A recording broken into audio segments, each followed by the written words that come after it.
Hello everyone, welcome back to another NFL video. In this video, I'll be giving my Week 7 recap. So let's get into it. I finally remember to mention at the beginning of the recap videos. This week I went 9-5. Now my overall record for the season is 64-44. But now getting into Thursday night, we had the Saints and the Cardinals play a shootout game on Thursday Night Football. That was definitely surprising. The Cardinals won. Impressive game, impressive offenses.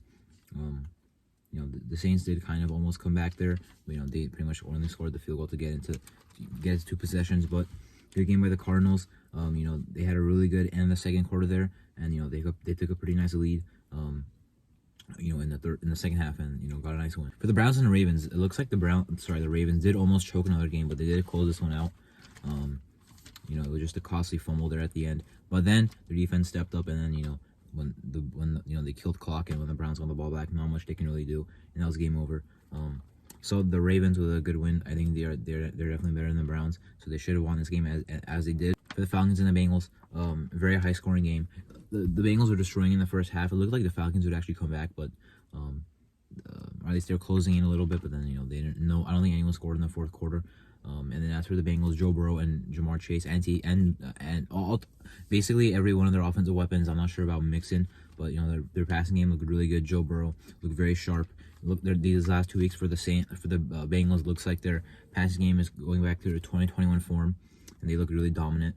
I don't think Mariota looked that bad either, but I think they ran the ball the majority of the game. I think he had maybe 15 pass attempts. I'm not sure what was happening, but they had a really bad first half, but were able to make it closer in the third quarter, but still lost by multiple possessions. But the Packers and the Commanders, maybe the biggest, maybe the most important outcome of the game. The Packers looks like suck. The Commanders with a very good win. The Commanders are now piling on wins.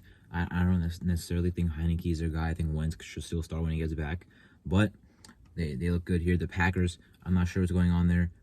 At this point, I'm not sure who's to blame. Is it Rodgers? Is it LaFleur? Is it the weapons? Like Aaron Jones had a nice receiving game. They're losing a lot of games. Their offense is, looking the same. It does not look like it's adjusted, and they're going to keep losing as long as it does not adjust. It looks like they can't really pass the ball effectively. Rodgers, I believe, ended with like 150 yards, 200 yards maybe. So for the Packers, very serious questions. They're going to start falling behind in the division. They're now tied with the Bears. Lions and the Cowboys. The Lions played a very good, they didn't play a good first half, but the Cowboys played a really bad first half, putting the Lions up 3. In the second half, though, it was all Cowboys. Lions with no points, which is, and 6 total points for the Lions is pretty much something I could have expected in this game. Very good defense they're going up against. Their offense hasn't looked good in a while and has had injuries, a lot of them. So the Cowboys, very dominating performance.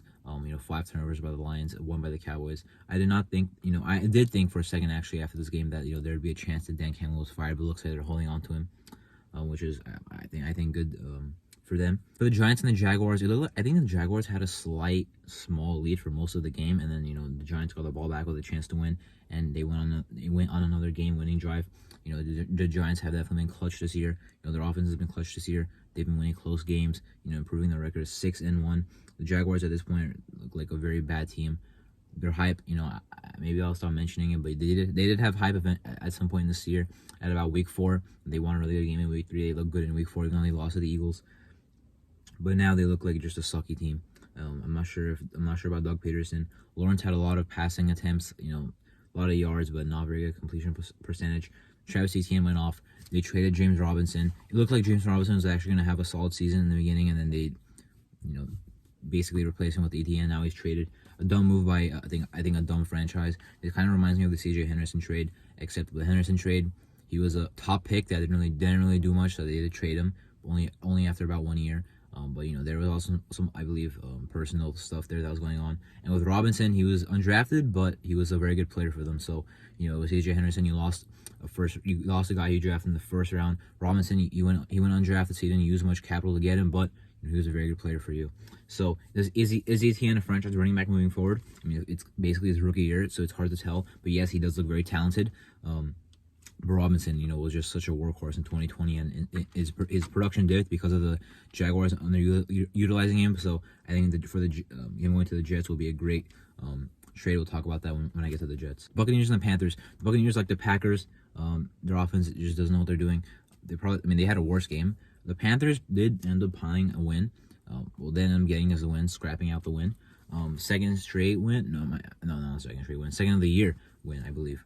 So that's good for them. Maybe their season's not completely dead. I mean, it looks like they have some hope. They're not just trading anyone they want. They held on to Brian Burns, even when offered a lot of picks for them at this point. I think they should have accepted that deal, honestly. But it is Brian Burns. He's a franchise player. McCaffrey, you could have said, is also a franchise player. So we'll see. It looks like they're done trading their players, but their season, even with this win, is still probably going to be over. Their division. The division is really bad, but they're also really bad. And as for the Bucks, yeah, Tom Brady looks like he should have retired. Their offense doesn't look good at all. Evans dropped the wide open touchdown. So yeah, great defensive game by the Panthers. The Colts and the Titans. The Colts offense looks very bad. Their offensive line looks somehow very bad. 2 years ago, even 1 year ago, it was looked at as one of the best offensive lines in the National Football League. Not sure what Jonathan Taylor did this game. Not even sure what Henry did in this game for the Titans. But the Titans did scrap one out, 19-10. The Colts do look very, very bad. They just benched Matt Ryan. At first, I heard benched, then I heard injury, then I heard benched. So I'm assuming he's benched because that's what I have heard more than he got hurt. Even though I think he does have some sort of small injury, he was putting the football on the ground way too much, and they were not moving the ball. So, do I think Sam Ehlinger will do much of better things? No, but I guess maybe they're trying to light a fire under him, maybe so he can play better, and maybe he'll get his job back eventually this season. Right now, I heard the plan is to start Ehlinger for the rest of the year, but that could definitely change, and Sam Ehlinger will definitely not elevate their offense. We'll see.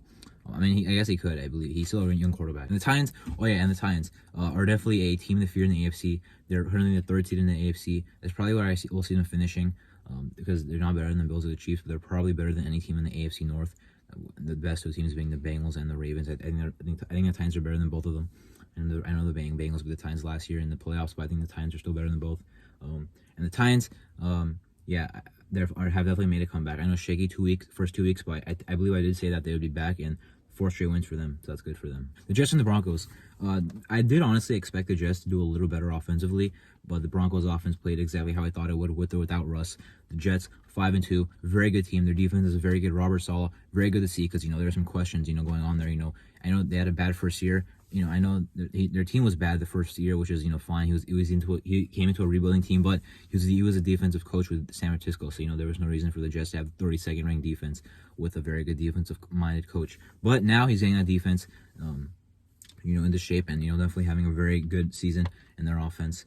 As I mentioned, they're not doing much in this game. Elijah Moore has requested a trade. He will definitely not be traded. They'll definitely figure something out there. He's definitely a very good player. Now, after trading for James Robinson, they lost Breece Hall. Unfortunately, he was a very good-looking rookie, playing well in the receiving game as well. We'll definitely see him back next year. Now, my question for this year, I think Robinson will definitely get more carries than Michael Carter, right? Because Michael Carter, I feel like he's solid, but I don't really see him ever being a starting running back in this league. Not like his, North Carolina counterpart in Javonte Williams. I don't see him ever being a starter in the league. I see him being quality running back too that will get touches, that does offer a role. But I think Robinson is the number one. Now, my question is next offseason, what will happen? Because Robinson does have 1 year left on his deal.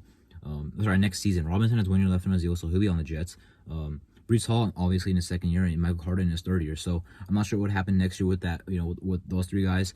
But I know Robinson and Breece Hall are definitely the top two guys there. I just don't know what order it would be in. The Texans and the Raiders. So Davis Mills did actually have a very impressive game. The offensive line for the Texans held up pretty nicely. Dameon Pierce with another nice game.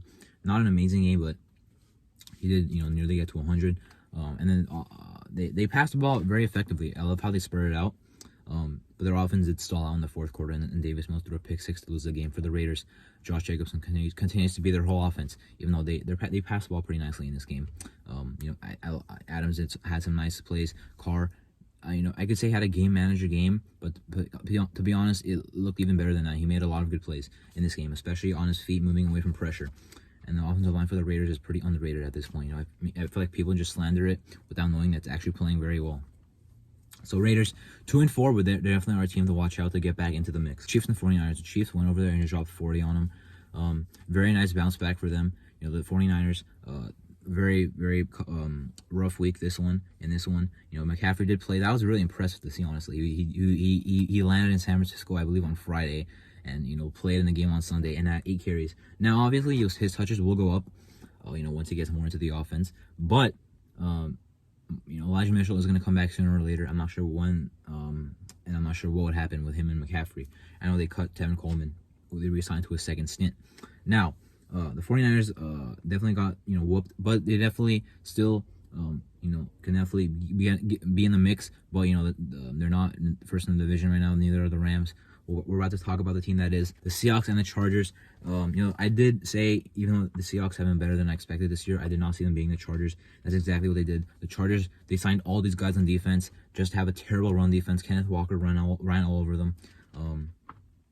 Looking forward to seeing the rest of the rookie year for Kenneth Walker. Who knows? Maybe he sneaks his way into the offensive rookie of the year, conversation. So for the Seahawks, a very good offensive game. Started out pretty strong as well, up 14-0. The Chargers' offense didn't exactly look bad, but their defense has been just terrible this season. I know J.C. Jackson had a season-ending injury, but he was getting burnt the whole game.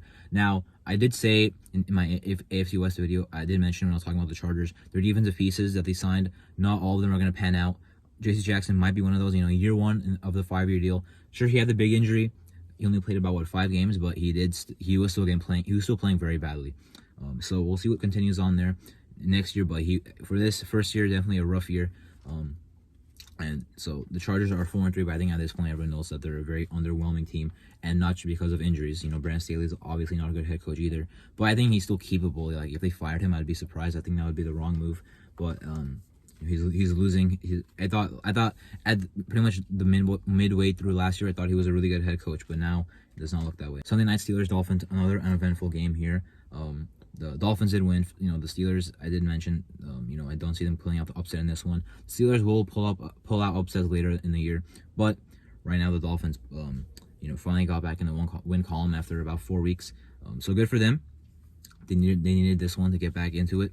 At 4-3 now, even though their offense isn't all good, Tua should have thrown, I don't know, I heard 4 picks were dropped by the Pittsburgh, and Kenny Pickett has also not looked good at all, throwing way too many interceptions. There's no way they bring Trubisky back to start. I mean, not only is he bad, and it would be a bad move to bring back the guy you just benched, but he also had a conversation with Deontay Johnson, so that would not make sense. Those are 2 reasons why it wouldn't make sense to just bring him back as a starter. Pickett, you would have to ride it out with him, but a long way to go. I honestly heard a couple weeks ago, what if Claypool gets traded? At first I was like, that's just whatever. People always talk about weird trade rumors. Now I can honestly see it happening, especially with him apparently calling out Matt Canada, his offensive scheme. He said he didn't like how he schemes the receivers. He wants to get more deep balls. Maybe he is traded to a place where they just throw deep balls all game. Who knows? I've heard the Chiefs as a possibility. Finally, Monday night, the Bears and the Patriots. The Bears ended up putting an absolute whooping on the Patriots. The game took multiple swings. It looked like it was going to go good for the Bears and Patriots, and Bears again. They obviously won in the blowout. Bailey Zapp, if not for his bad first half, would definitely be the starter week 9. He still could be because Jones also looked bad, but Bailey Zapp, looked electric to start. His first 2 drives then looked very bad. As for the Bears, Justin Fields and that Bears offense completely, shocked me. And their defense looked very good as well, forcing multiple interceptions. Jaquan Brisker, a really good safety. I thought he was the second best safety in the class, with a really nice interception in this game. So the Bears now up to 3-4. The Patriots down to 3-4. I think similar teams, similar records. That was my NFL Week 7 recap. I almost said 6 again in this video. It's Week 7. That was my Week 7 NFL recap. Anyway, I'm Martin. Thanks for watching.